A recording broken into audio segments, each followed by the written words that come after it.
नमस्कार साथियों, विजेता स्टडी में आपका स्वागत है। जैसा कि आपने देख रहे हैं कि यह रिजल्ट मेकर पॉइंट लेकर के आए हैं, यहीं से आपको रिजल्ट बन करके जाएगा। इसीलिए आपको है यह वीडियो को अंत तक देखना है, बिल्कुल स्किप मत करना है। आप देखिएगा, एग्जाम में बैठिएगा और फिर आपको इस वीडियो को याद आएगा। यहाँ इस वीडियो में उस वाले पॉइंट को बताया गया था जो पॉइंट आपसे मिस हो गया था। यह कई पॉइंट में काम आएगा। अगर मिलान करने वाली प्रश्न दे दे उसमें भी आपको आ जाएगा। कथन कारण बना करके देगा उसको में भी आपको यह काम आने वाला है साथियों। पहला पॉइंट है कि महोत्सव और त्योहार और कौन सा स्थान यानी कि कौन सा राज्य में मनाया जाता है, इंपॉर्टेंट है। इससे प्रश्न हमेशा आया है साथियों, इसीलिए आपको यह पॉइंट लेकर के आया गया है।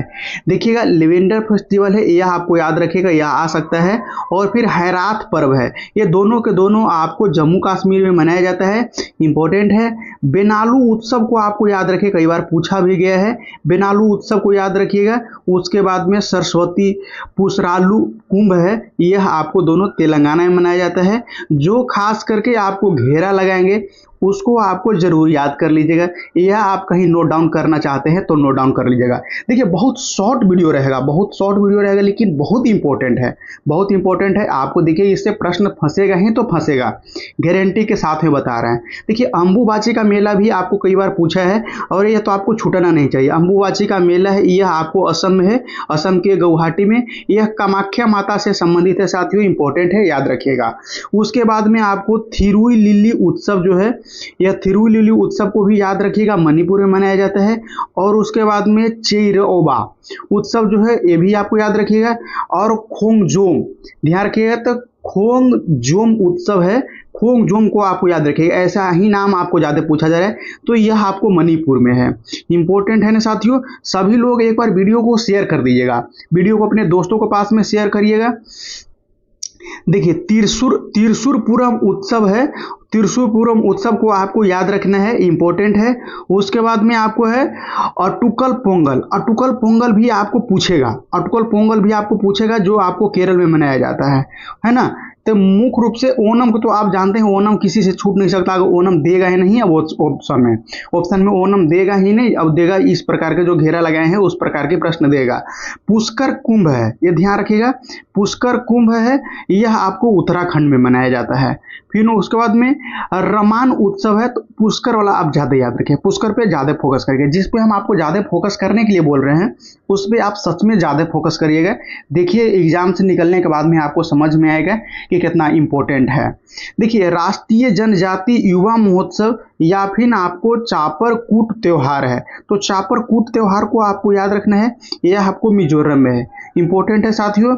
जो नाम सुना हुआ नहीं लग रहा है, आजकल के CSBC के द्वारा उसी प्रकार के प्रश्न पूछा जा रहा है। साथ में आपको मिलान करने वाला प्रश्न भी पूछ दिया जाएगा, तो 1 2 दोनों सही है, 2 3 सही है, ऐसे करके जो प्रश्न पूछा जाता है वो वाले में भी यह आपको काम आने वाला है। कथन कारण भी दे देगा, उसमें भी आपको यह काम आने वाला है। देखिए, अगला पॉइंट जो है देश और राष्ट्रीय पक्षी और उसके बाद वहां राष्ट्रीय पशु, यानी कि राष्ट्रीय पक्षी और राष्ट्रीय पशु दोनों को याद करते चलना है। देखिए, चीन है, यह ज्यादातर प्रश्न मिलान करने वाला देता है। देखिए, चीन है, चीन के राष्ट्रीय पक्षी जो है आपको यह लाल मुकुट क्रेन हो जाएगा, तो क्रेन आपको याद रखिएगा। और राष्ट्रीय यहाँ के पशु हो जाएगा, यह आपको ड्रैगन पांडा होगा, क्या हो जाएगा, तो ड्रैगन पांडा हो जाएगा, याद रखना है। उसके बाद बांग्लादेश है, बांग्लादेश का राष्ट्रीय पक्षी जो है आपको रॉबिन हो जाएगा। और यहाँ की राष्ट्रीय पशु है बंगाल टाइगर होगा। तो बांग्ला की याद रखना, क्या रखना है, तो बांग्लादेश का रॉबिन्स बंगाला टाइगर हो जाएगा। उस भारत में आप देखिए, भारत के आपको छूटेगा नहीं, भारत का पक्षी मोर है, राष्ट्रीय पक्षी मोर है। और यहाँ की राष्ट्रीय पशु जो है आपको यह बंगाल टाइगर है। दोनों बांग्लादेश और भारत दोनों का पशु आपको राष्ट्रीय पशु एक ही है, याद रखिएगा। इंडोनेशिया है, इंडोनेशिया का आपको राष्ट्रीय पक्षी हो जाएगा कि आपको जावन बाज हो जाएगा, बाज है, याद रखिएगा, बाज को याद रखिएगा। और उसके बाद में राष्ट्रीय पशु हो जाएगा, यह आपको कोमोडो ड्रैगन हो जाएगा, कोमोडो ड्रैगन हो जाएगा। भूटान की पक्षी जो है राष्ट्रीय पक्षी आपको काला कौवा होता है, हम लोग यहाँ काला कौवा देखते हैं ना, वही है काला कौवा। और उसके बाद में वहाँ की राष्ट्रीय पशु है आपको ताकिन हो जाएगा, ताकिन हो जाएगा, इंपॉर्टेंट है साथियों। बाघ देखिए म्यांमार का है, बाघ आपको कहाँ है, तो म्यांमार का मोर हो जाएगा, जैसे भारत की मोर थी वैसे ही पशु वहाँ की राष्ट्रीय पक्षी भी मोर है। और यहाँ की बाघ हो जाएगा, क्या हो जाएगा, राष्ट्रीय पशु बाघ हो जाएगा। नेपाल की आपको याद रखिए, नेपाल के ज़्यादा आपको याद रखिएगा, इंपॉर्टेंट है। हिमालयन आपको मोनाल होता है, हिमालयन आपको मोलान होता है। और यहाँ की राष्ट्रीय पशु जो है आपको गाय घोषित किया गया है। अभी राष्ट्रीय पशु घोषित करने पर भारत में भी बहुत ज़्यादा लोग समर्थन कर रहे हैं, यहाँ तक के लोग मुस्लिम लोग भी समर्थन कर रहे हैं। और कहीं ना कहीं होनी चाहिए। आप लोग भी कमेंट करके अपना राय को दे सकते हैं कि हाँ बिल्कुल गाय को राष्ट्रीय पशु जो है भारत की घोषित तो होनी चाहिए। वो इसलिए होनी चाहिए कि आस्था के साथ में जुड़ी हुई है, हिंदू धर्म के आस्था के साथ में जुड़ी हुई है साथियों, इंपॉर्टेंट है, इसलिए होनी चाहिए। भले सरकार इस पर कोई विचार नहीं कर रही है, चुनाव इस पर यही लड़ती है, तो यह चुनावी फंडा बना दिया गाय को, लेकिन यह अवहेलना है, हम अवहेलना मानते हैं। आप इस चीज़ को क्या मानते हैं, किस दृष्टि से देखते हैं, वो आप कमेंट करके जरूर बता सकते हैं। नेक्स्ट पॉइंट है आपको प्राचीन काल और वहाँ की महाजनपद। वहाँ की आपको महाजनपद, तो आपको महाजनपद और वहाँ की राजधानी जो होती थी वह आपको बताना है। देखिए पहला है मगध की राजधानी गिरिब्रज या राजगीर आपको देगा, काशी का वाराणसी देगा, कौशल का श्रावस्ती या साकेत देगा, मल का कुशीनगर या पावापुरी देगा, कुरु का इंद्रप्रस्थ देगा, अंग का चंपा देगा, अंग का चंपा देगा। ध्यान रखना है, इंपॉर्टेंट है। ये भी याद रखिएगा कि बिहार में 3 महाजनपद है जो आपको बिलोंग करता है। अंग के बाद में आपको बतस्य का कैसाम्बी होता है, बज्जी का वैशाली विदेह होता है, वैशाली विदेह मिथिला भी कभी कभी देगा, सुरसेन का मथुरा होता है, पंचाल का अहिछत्र या कामपिल्य होता है, ज़्यादातर कामपिल्य देगा प्रश्न में आपको फंसाने के लिए, तो ध्यान रखिएगा। अवंती है, अवंती का उज्जैनी या माहिष्मती होता है, फिल्म जो देखे हैं ना बाहुबली, उसमें माहिष्मती होता है ना, वही वाला पॉइंट से आप याद रख सकते हैं। नेक्स्ट आपको जो है चेदी हो जाएगा, चेदी हो जाएगा, यह शक्तिमती है, यहाँ की आपको राजधानी थी। मत्स्य का विराटनगर था, मत्स्य का विराटनगर था। असम का याद रखिएगा, ऐसा ही पॉइंट आपको जो याद नहीं रहता वही पूछा जाएगा। असम का पोतन या पोटली होगा, असम का पोतन या पोटली होगा। गंधार का तक्षशिला है और कंबोज का हाटक या फिर राजपुर है। तो कंबोज वाला भी आपको याद रखिएगा, कंबोज वाला भी आपको याद रखिएगा, यह आपको पूछने के उद्देश्य से ज़्यादा है। अवंती को भी आपको देखिएगा, यह आपको मिलान टाइप के प्रश्न में पूछा जाएगा साथियों। तो यह प्रश्न को एक बार केवल देख लेना है, ज़्यादा आपको परेशानी होने की ज़रूरत नहीं है, आपको केवल देख लीजिएगा ना, इतने आपके लिए काफ़ी हो जाएगा। देखिए शासक के समय दिया गया, कौन सा क्षेत्र में किस समय और को किस वर्ष आपको किसका शासक था। याद रखिए गुजरात के समय में, गुजरात में 1298 से 99 तक ले आपको वहाँ के शासक राजा कर्णदेव राय रहे हैं, कर्णदेव रहे हैं। राणा कुंभा है, रणथंभौर वाला क्षेत्र है, इसमें आपको 1301 से 1301 ईस्वी तक जो आपको रहा है, कौन रहा है, तो हमीर देव रहे हैं। तीसरा में चित्तौड़गढ़ वाला क्षेत्र है, यह आपको 1303 वाला में राणा जो आपको रतन सिंह थे, आपको देखे होंगे, आपको फिल्म भी देखिएगा तो उसको में भी आपको ये चीज़ समझ है, वही राणा रतन सिंह है जिनकी पत्नी बहुत सुंदर थी और मुसलमान शासक था।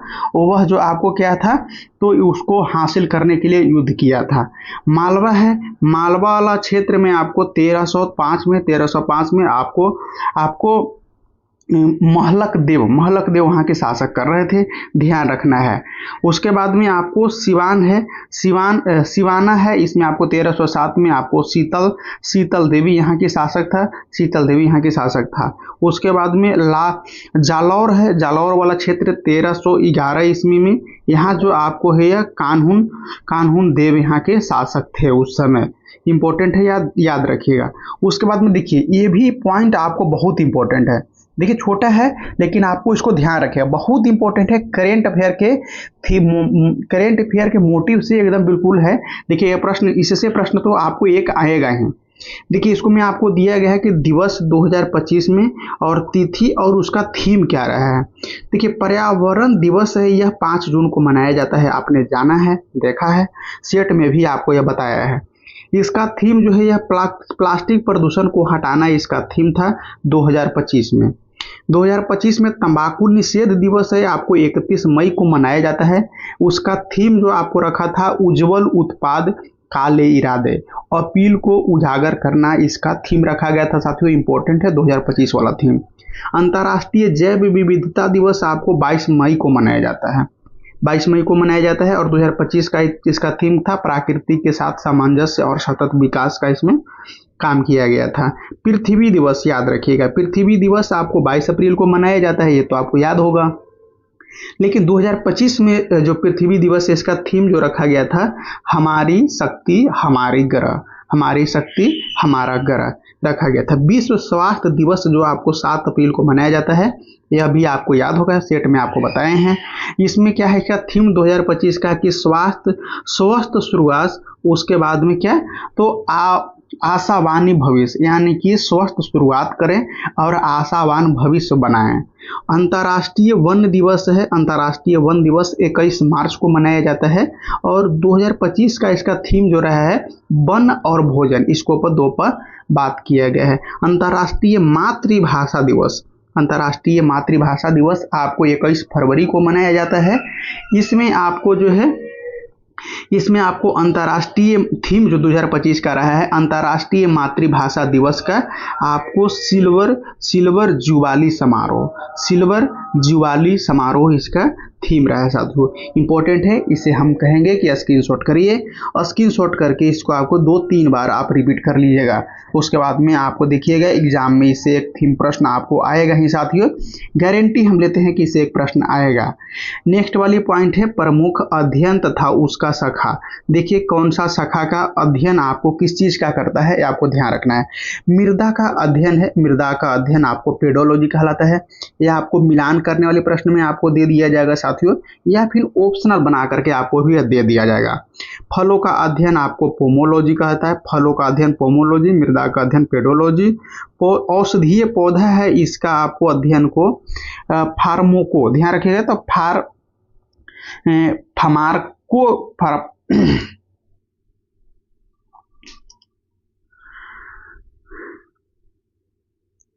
औषधीय पौधा का अध्ययन है, आप इसको देख लीजिए। चौथा में है कि रोगों की प्राकृतिक, क्या है तो आपको रोग के प्राकृतिक लक्षण व कारक का अध्ययन करना, तो ये आपको पैथोलॉजी कहलाता है, पैथोलॉजी कहलाता है। 5वां नंबर में है आपको मृदा का संवर्धन, मृदा का संवर्धन और फल के उत्पादन संबंधी अध्ययन अगर किया जाए तो उसको आपको एग्रोनोमी कहा जाता है, एग्रोनोमी कहा जाता है। 6ठा में आपको फर्न और उसके परिवार से संबंधित अध्ययन अगर किया जाता है तो इसको ट्रेडोलॉजी कहा जाता है, टेरिडोलॉजी कहा जाता है। इंपॉर्टेंट है, ये दोनों पॉइंट आपको, तीनों पॉइंट याद रखना है। स्क्रीनशॉट चाहे तो आप कर सकते हैं क्योंकि बहुत महत्वपूर्ण है। कुछ अन्य प्रमुख कृतियां जैसे पुस्तक है और उसका लेखक है, इंपॉर्टेंट है, इससे भी प्रश्न आपको आता ही है। जैसे ही आप एक सेट बना रहे होंगे तो उसमें आपने देखे होंगे सर कि ये वाले प्रश्न को तो आपको एक आता ही है, साहित्य से प्रश्न आता है। देखिए एक एक करके समझिएगा, यह सब करंट में लिखा गया है। देखिए इंडिया अर्नेस्ट पुस्तक का लेखक है बेलेटाइन सिरोल लिखा था, बेलेटाइन सिरोल लिखा गया था, इंपॉर्टेंट है। देखिए India from Curzon to Nehru and after, तो यह दुर्गा दास द्वारा यह बुक लिखा गया था, इंपॉर्टेंट है। Poverty and un British rule in India, इसका तो कहना ही नहीं, आप सभी को याद होगा क्योंकि यह बहुत बार प्रश्न में आ चुका है, क्वेश्चन बैंक में भी आ चुका है। हर एक कोई ऐसा एग्जाम नहीं होगा भारत को जिसको में यह पुस्तक का नाम नहीं आया हो। यह दादा भाई नौरोजी के द्वारा लिखा गया था, इंपॉर्टेंट है। इसमें आपको धन निकासी का सिद्धांत भी बताया गया था। इसी में आपको जानकारी दिया गया था कि कैसे भारत के धन को विदेशी और जो अंग्रेज है कैसे लूट करके लेके जा रहे हैं। दास जो दास को आपको कैपिट, ध्यान रखना, तो दास आपको कैपिट लेडी है, इसका लेखक आपको माइकल मधुसूदन है। मदर इंडिया है, मदर इंडिया के लेखक आपको कैथरीन मियो के द्वारा लिखा गया है। उसके बाद में the life divine foundation of Indian culture, तो यह अरविंद घोष के द्वारा लिखा गया है, इंपॉर्टेंट है। लाइफ डिवाइन इसकी इनके द्वारा ज्यादा पूछा गया प्रश्न है साथियों। देखिए उसके बाद में नील दर्पण का लेखक आपको दीनबंधु मित्र हैं। दीन बंधु मित्र को भी आपको याद रखिएगा, लाइफ डिवाइन। देखिए गोरा उपन्यास है, गोरा उपन्यास आपको रविंद्रनाथ टैगोर के द्वारा लिखा गया है, यह भी प्रश्न आपको कई बार आया है। उसके बाद में आपको देखिए अभी वो जो ऊपर वाला पॉइंट आपने देख रहे थे उससे ही संबंधित है अध्ययन का, और कुछ बीच में पॉइंट अलग पॉइंट ऐड हो गया था, लेकिन आपको वहां से फिर देखिए 7वां पॉइंट है। 7वां पॉइंट में दिया गया है मेरे प्यारे भाई कि वनों के विकास, संरचना, स्वास्थ्य एवं गुणवत्ता का अध्ययन। तो आपको मुख्य से याद रखिएगा वनों का विकास या संवर्धन का अध्ययन आपको क्या कहेगा, तो सिल्वी कल्चर कहलाएगा, सिल्वी कल्चर कहलाएगा। फूलों की खेती का अध्ययन अगर करते हैं तो आपको फ्लोरिकल्चर कहलाएगा, फूल वाला फ्लोरिकल्चर कहलाएगा, इंपॉर्टेंट है। मछली पालन अगर होगा तो मछली पालन का अध्ययन आपको पीसी कल्चर हो जाएगा। मधुमक्खी पालन का आपको एपी कल्चर हो जाएगा, मधुमक्खी पालन का एपी कल्चर हो जाएगा। कबूकों का अध्ययन अगर करेंगे तो माइकोलॉजी होगा। शैवालों का अध्ययन आपको फाइकोलॉजी होता है। यह प्रश्न आपको भले आपको लग रहा हो कि ये तो पढ़े हैं, लेकिन आपको जब मिलान करने वाली देगा तो कंफ्यूजन क्रिएट होता है साथियों, इसीलिए आपको लास्ट में ये हम आपको रिमाइंड करवा रहे हैं। तो ऐसा मत समझिएगा कि बहुत इजी पॉइंट दिए हैं, इजी पॉइंट ही आपसे गलती होकर के आता है, आपने ये चीज़ नोटिस करके देखिएगा। उसके बाद में आपको रेशम का कीट का पालन का अध्ययन सेरिकल्चर, सेरिकल्चर कहलाता है। पुष्पों का अध्ययन एंथोलॉजी कहलाता है। उद्यानों का उद्यान विज्ञान है, हॉर्टिकल्चर कहा जाएगा। और मांस जो है, मांस एवं लीवर वाट्स अध्ययन जो है आपको यह बायोलॉजी कहलाएगा, बायोलॉजी कहलाएगा, है ना, इंपॉर्टेंट है। नेक्स्ट देखिए देश और उसकी राजधानी, यह भी प्रश्न आपने देखे हैं, हर एक सेट में इससे एक प्रश्न मिलेगा ही मिलेगा। तो देखिए देश है और उसका राजधानी है, जैसे आपको यमन है, यमन की राजधानी आपको सना हो जाती है। कंबोडिया के आपको नहोम पेन हो जाता है, नहोम पेन हो जाता है, याद रखिए ये वाला कंबोडिया वाला आपको याद रखना है। किर्गिस्तान है, किर्गिस्तान का आपको बिश्केक होता है। ताइवान का ताइपे होता है। मॉरिशस है, मॉरिशस को आपको पोर्ट लुइस याद रखिएगा, इंपॉर्टेंट है। जो आपको इंपॉर्टेंट रहेगा उसको हम आपको गोला लगाते चलेंगे साथियों, ताकि आपको जो है उस पर ज़्यादा फोकस जाए। उसके बाद नामीबिया है, नामीबिया को आपको याद रखिए, ये प्रश्न आपको पूछा जाएगा। यह आपको जो है तो विंडहोक इसका राजधानी है। सेनेगल है, सेनेगल का आपको डकार याद रखिएगा, सेनेगल का आपको डकार राजधानी है। सोमालिया का राजधानी आपको मोगाडिशु है, ये भी आपको याद रखिएगा, यह भी आपको पूछने की संभावना है। बोत्सवाना है, बोत्सवाना को आपको गेबोरोन होता है। मंगोलिया है, मंगोलिया का राजधानी उलान बटोर होता है। चिल्ली का राजधानी आपको सांटियागे होता है। उसके बाद में नेक्स्ट वाला पॉइंट जो आप नेक्स्ट वाला देखिएगा, आपको फिजी है, इसका राजधानी आपको सुवा होता है, यह भी प्रश्न आपको याद रखिएगा।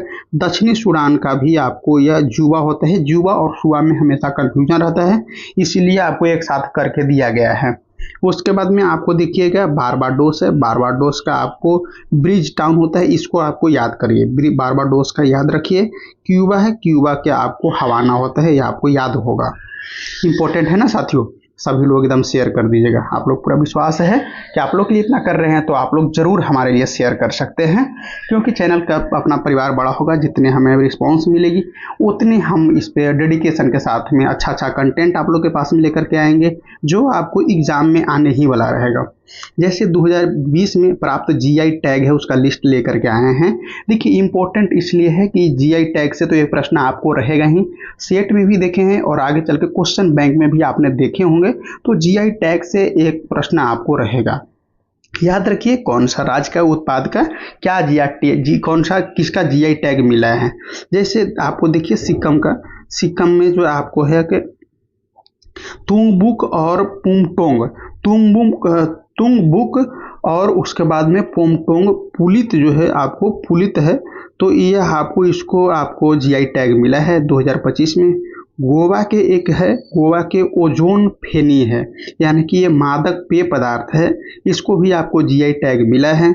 उसके बाद में राजस्थान के याद रखिएगा, राजस्थान के सारंगी बीन है, इसको भी आपको मत पड़िएगा, इसके भी आपको जीआई टैग मिला है 2025 में, इंपॉर्टेंट है। आगे वाला देखिए उसके बाद में आपको इम्पोर्टेंट पॉइंट देखिए, जैसे केरल है, केरल के आपको कनप्पा आदिवासी ये हस्तकला है, इसको भी मिला है आपको केरल वाला के। उसके बाद में मेघालय के देखिएगा हैंडलूम उत्पाद आपको रेडिंगिया है, इसको मिला है। मेघालय के आपको देखिएगा खासी हैंडलूम को मिला है। गुजरात है, गुजरात को अमलदासी चीकू जो है अमलसाद चीकू है, इसको भी आपको मिला है 2025 में। पश्चिम बंगाल है, पश्चिम बंगाल के आपको नोलेन गुण का संदेश मिठाई जो होता है, इसको आपको पश्चिम बंगाल का जीआई टैग मिला है, इम्पोर्टेंट है। उसके बाद में देखिए अहमदाबाद गुजरात है, अहमदाबाद गुजरात का एक आपको सौदागिरी ब्लैक प्रिंटिंग जो है आपको ब्लॉक प्रिंटिंग है, इसको आपको जीआई टैग मिला है। त्रिपुरा को आपको पारंपरिक पोशाक जो है आपको रिसानाई, ध्यान रखिएगा, तो आपको रिसनाई है, रिसनाई आपको पचरा है, ध्यान रखिएगा, इंपॉर्टेंट है, इसका नाम आपको याद रखिएगा, इंपॉर्टेंट है, एग्जाम में आएगा। कौन सा? तो त्रिपुरा का है, और क्या है? तो पारंपरिक पोशाक है। पोशाक क्या नाम है? उसका नाम है साथियों, तो उसका नाम है कि रिसनाई पचरा, रिसनाई पचरा इसका नाम है, इंपॉर्टेंट याद रखिएगा, जीआई टैग इसको मिला है। महाराष्ट्र के है, ये आपको मिराज शहर के जो आपको सितार और आपको तानपुरा है, सितार में तानपुरा है, इसको आपको यह मिला है। तांजावुर में आपको देखिएगा यह तमिलनाडु में पड़ता है, इसमें आपको है कुंभकोनम पान का पत्ता है, कुंभकोनम पान का पत्ता है, इसको आपको यह जीआई टैग मिला है, याद रखिएगा।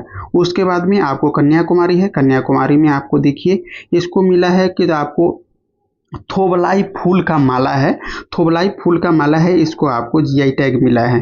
तेलंगाना का एक और याद रखिएगा, जैसे में आपको बारंगल चपाताई, तो बारंगल आपको चपाता मिर्चा है, चपाता मिर्च है, यानी कि टमाटर मिर्चा है जो है, इसको आपको मिला है, बारंगल वाला को याद रखिएगा, इंपॉर्टेंट है तेलंगाना में।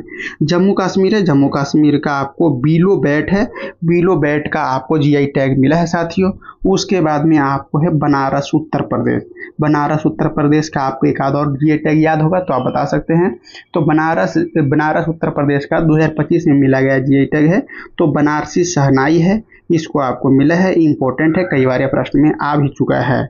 उसके बाद में गुजरात का एक और याद रखिएगा, जैसे में अंबाजी संगमरमर है, अंबाजी संगमरमर गुजरात में, तो यह आपको गुजरात में इसका जीआई टैग मिला है साथियों, इंपॉर्टेंट है। ध्यान रखना है कि जीआई टैग प्राप्त करने वाला भारत का पहला उत्पाद जो है आपको दार्जिलिंग का चाय को मिला था, जो 2004 में इसका जीआई टैग मिला था, इंपॉर्टेंट है, कभी कभी ये भी प्रश्न आपको पूछ दिया जाएगा। नेक्स्ट पॉइंट आपको है कि बिहार के प्रमुख जलप्रपात स्थित है। देखिए कौन सा जगह पे स्थित है, कौन सा राज्य में स्थित है, और वो जो है कौन सी नदी पे स्थित है साथियों, यह भी प्रश्न आपको मिलान करने वाला के उद्देश्य से बहुत इंपॉर्टेंट है, बहुत कम समय में आपको इसको देखिएगा। जैसे में आपको जलप्रपात और कौन सा जगह पे स्थित है, और उसके बाद में कौन सी नदी पे स्थित है। दुर्गावती जलप्रपात है, यह आपको कैमूर में है, आपको दुर्गावती नदी पे है। अधिकतर नदी के नाम पे ही मिलेगा, ध्यान रखना है। तो देखिए धुआं कुंड है, धुआं कुंड आपको रोहतास में है, यह आपको काब नदी पे है। करकट, ध्यान रखिएगा, तो करकट जो है, करकट आपको करकट जलप्रपात कैमूर में है, और यह करमनासा नदी पे है। जियार कुंड, ध्यान रखना है, तो जियार कुंड जो है आपको यह भोजपुर में यह बांध है, और यह जो आपको फुलवरिया नदी के किनार पे है, फुलवरिया नदी पे यह बांध बना हुआ है, इंपॉर्टेंट है ना साथियों, इंपॉर्टेंट है। उसके बाद में आपको देखिएगा कि तेलहर कुंड जो है, तेलहर कुंड आपको यह कैमूर में मिलेगा, और यह करमनासा नदी पे मिलेगा। उसके बाद में है ओखरीन कुंड जो है आपको यह भी कैमूर में, और यह आपको गोपथ नदी पे मिलेगा। उसके बाद में सुखलदी, देखिएगा सुखलदरी है, सुखलदरी, तो यह आपको रोहतास में है, और यह आपको कन्हर नदी पे है। उसके बाद मांझर कुंड है, यह आपको सासाराम में है, दुर्गावती नदी पे हो जाएगा। तो इस प्रश्न ये वाला सारे पॉइंट को आप स्क्रीनशॉट कर सकते हैं, और करके आप 1 से 2 बार रट्टा मार सकते हैं, और नहीं तो उससे सबसे आसान उपाय है, आप टेलीग्राम का लिंक नीचे डिस्क्रिप्शन में दिया गया है, टेलीग्राम पे आपको ज्वाइन कर लीजिए और ज्वाइन करने के बाद में आपको इसका जो है हम वहाँ आपको पीडीएफ अवेलेबल करा देते हैं। पीडीएफ अवेलेबल करा देते हैं, मात्र 2 से 3 मिनट के अंदर में आपको इसको रीड कर लीजिएगा। तो सभी लोग आप लोग एक बार टेलीग्राम चैनल को ज्वाइन कर लीजिए। फिर से एक नए वीडियो में मिलेंगे, यानी कि नया पॉइंट लेकर के मिलेंगे जो आपको एग्जाम के पॉइंट ऑफ व्यू से बिल्कुल बहुत अच्छा रहेगा। जब तक के लिए जय हिंद साथियों।